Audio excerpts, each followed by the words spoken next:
Hello, good morning. John chapter 6 verse 24. So when the crowd saw that Jesus was not there, nor his disciples, they themselves got into the boats and went to Capernaum seeking Jesus. What's one of the things that you haven't done as much since lockdown began? And what's one of the things maybe you want to get back into when everything gets a little bit more normal? For me and my dad, what we want to do a little bit more is play golf. Now I am fairly awful at golf, maybe because I don't really play that much. But when I do, I'm pretty bad. But I'll hit the ball, which is always a good start, and it'll go into the rough, usually somewhere in the trees, and I'll go and I'll try and find it. If you like, I'll fix my eyes on looking for my golf ball. And in looking for my golf ball, I'll usually find a few others. And then by the time we finish and we go home, I've accumulated 3 or 4 other golf balls that I didn't have to begin with. That's usually how my golf goes down. That's a fairly strange illustration, but bear with me.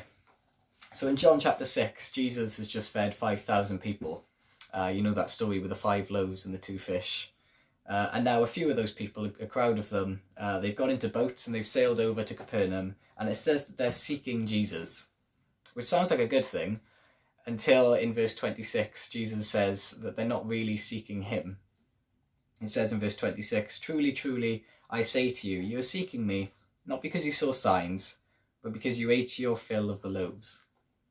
Or a more modern translation could be, "You're seeking me because of what I can give you."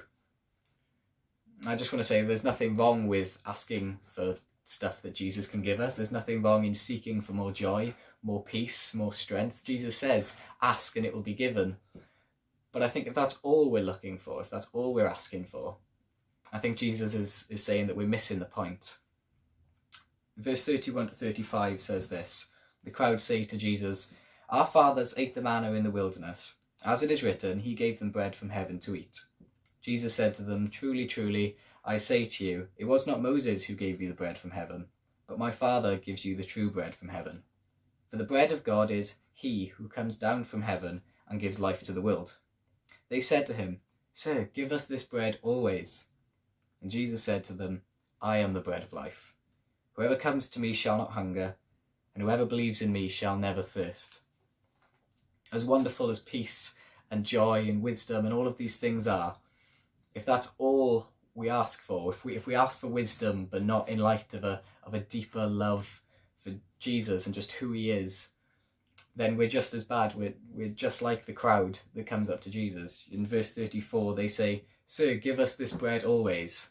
Give us this continual source of joy and peace, if you like. Keep on giving us wisdom and strength." And Jesus essentially says no, because they were missing the point. What they were really looking for and what they missed was that Jesus, the bread of life, was standing right in front of them. What they were asking for was standing right in front of them, and they didn't know. Because ultimately we're meant to be seeking Jesus for who he is. And as obvious as that may sound, how often do we do it? And could we ever do it too much? But seek first the kingdom of God. It would make no sense for me to go into the woods, into the rough, and look for other golf balls before I'd found my own. You know, it would be strange to seek joy or peace apart from Jesus. And even, you could say, it would be strange to look for other golf balls after I'd found my own one, because I found what I was looking for. As soon as I'd fixed my eyes on this and I found it, I don't need to stay there anymore. I've found all that I need. And in the same way, I think it's the same way with Jesus and our walk with Jesus. When we fix our eyes on him, the joy and the peace and the wisdom, they all follow after. Or as the verse says, "Seek first the kingdom of God, and all these things will be added to you."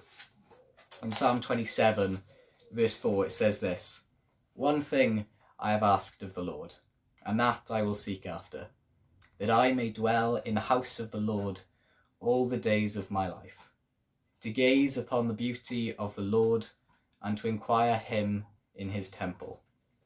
See where David's focus was at in this psalm. As much as the psalms talk about love and God's greatness, his wisdom, his peace, his joy, David ultimately had one thing he asked for, one thing he was seeking, and that was just God himself, that he would live and enjoy God all the days of his life. I think that's why we call him the man after God's own heart. And that's what we should be as well. People after God's own heart. So may we today seek after God, not because of what he can give us, but simply because of who he is, and all that he can give us we'll follow after. Have a good day.